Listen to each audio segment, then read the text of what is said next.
In August 2018, a father in Michigan dialed 911 to report his 10-month-old daughter was dead. But before he made that call, he did something else first. He called his lawyer, and then he texted someone about selling a goat. When the dispatcher asked if he thought the baby could be saved, he said, quote, "Oh yeah, she was dead as a doornail." This is the story of Mary Anne Welch and how ideology became more important than a baby's life.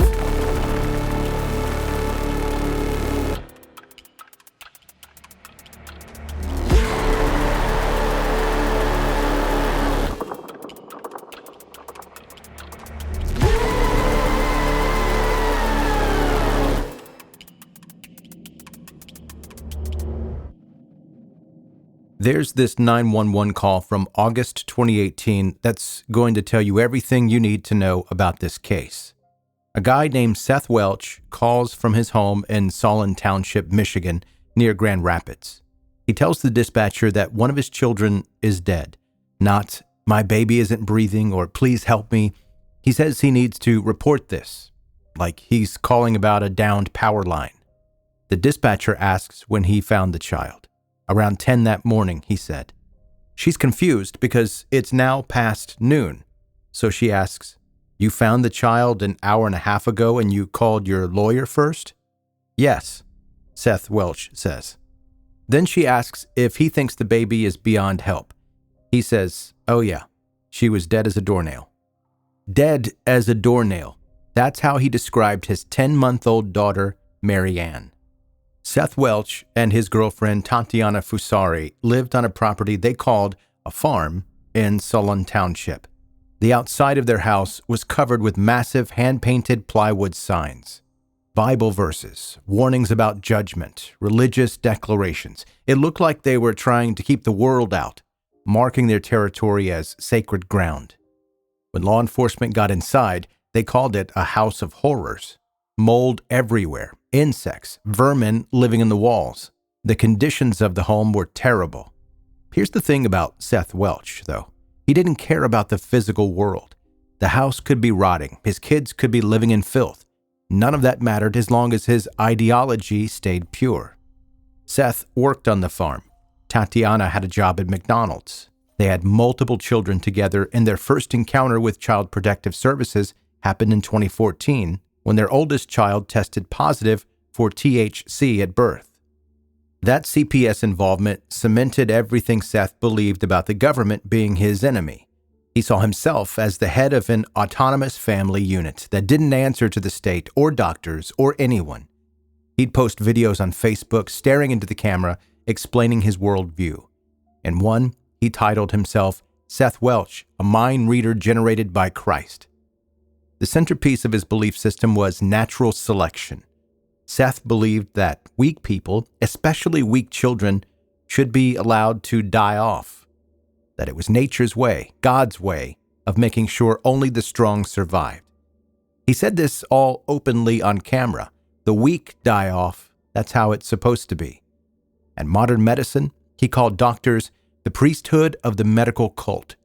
Taking your sick child to a doctor wasn't just unnecessary. It was bowing down to worship a false god. Mary Anne Welch was born October 23, 2017, weighing about 6 pounds, 7 ounces. By August 2, 2018, when she died at 10 months, she weighed 8 pounds. A typical 10-month-old baby girl weighs between 18 and 20 pounds. Mary Anne weighed 8. In 10 months of life, she'd gained 1.25 pounds. She was still the size of a newborn. This was starvation, active and prolonged. The autopsy told a horrible story. Her thymus gland, which is part of your immune system, had completely shrunk. When someone is starving for over a long period of time, the body starts breaking down its own organs in order to survive. A shrunken thymus means that this had been going on for weeks or even months. Her bone marrow had stopped functioning. That's what makes your blood cells, and when you're in late-stage starvation, your body runs out of resources. The medical examiner said her bone marrow couldn't produce white or red blood cells anymore. The doctor who examined the baby said that she looked like a 100-year-old baby. Her skin was wrinkled and dried out.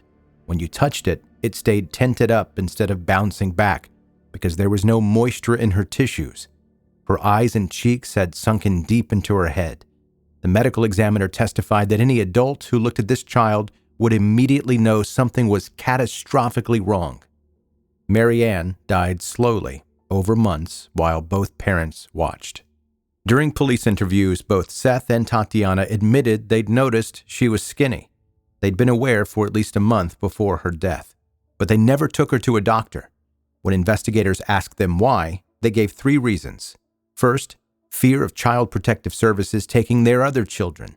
Second, no faith in medical services. And third, religious reasons. Seth's, air quotes, religious reasons meant his natural selection philosophy. If Mary Anne was meant to survive, she would. If she was weak, nature needed to take its course. Taking her to a doctor would mean admitting his belief system was flawed, that maybe medicine had value, that maybe the government protecting children had merit. His ideology mattered more than his own daughter's life. After Mary Anne died, Seth told investigators her death was natural selection and that he wasn't losing sleep over it. He talked about it like it was an interesting philosophical concept instead of the death of his own child.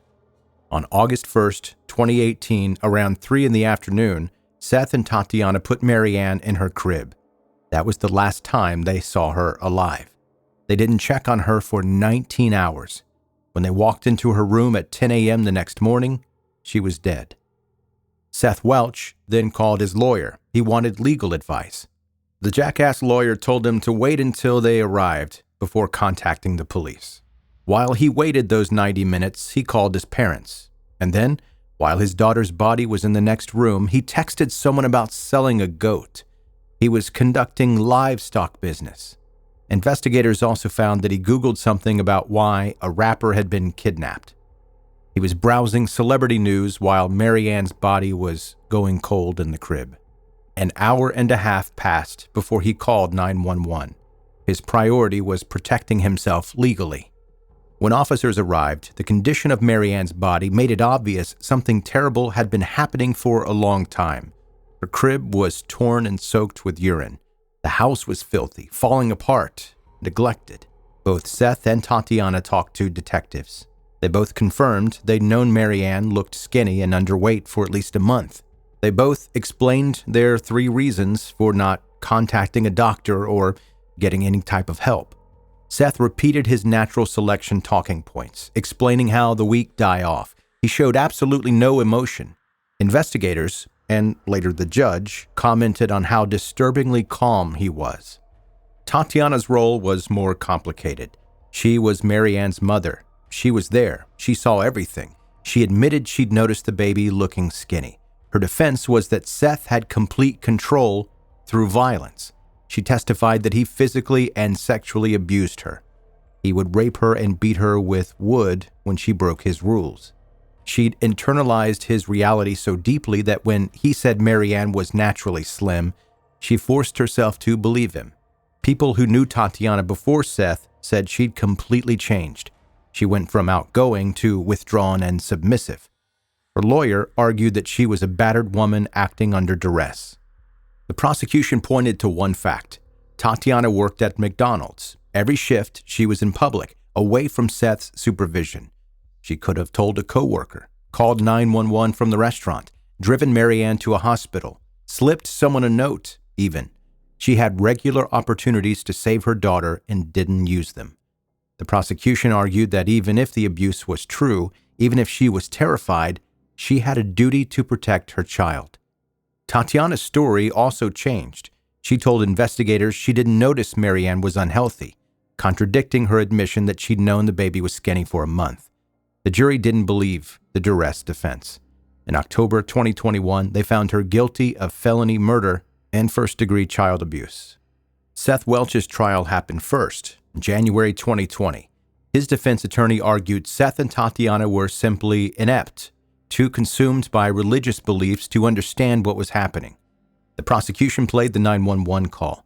They showed Seth's Facebook videos explaining his natural selection philosophy. They presented autopsy photos of an 8-pound baby who should have weighed at least twice that.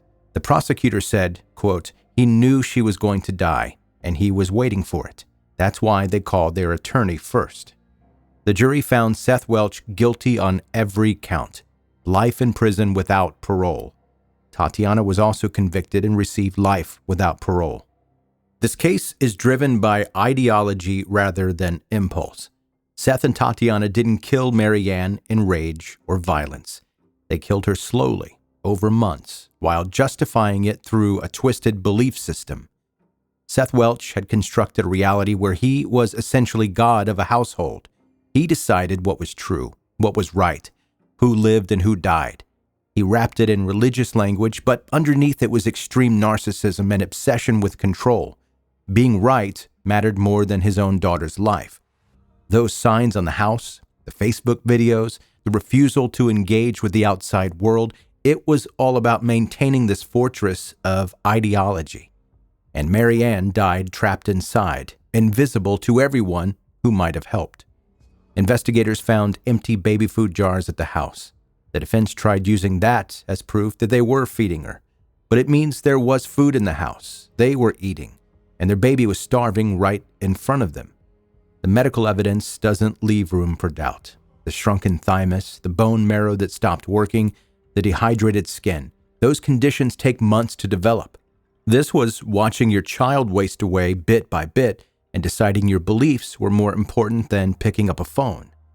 Mary Anne Welch lived for 10 months.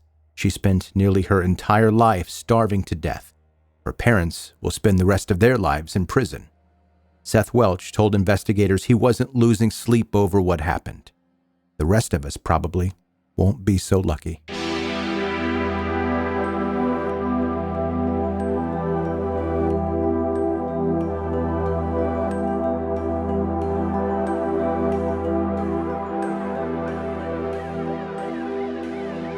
Thanks for listening to 10-Minute Murder, bingeable true crime stories. I'm Joe, I'm the host, and if you're ever wondering if I ever get pissed off while I'm doing this podcast, today was the day. It was the day that I couldn't really hide it.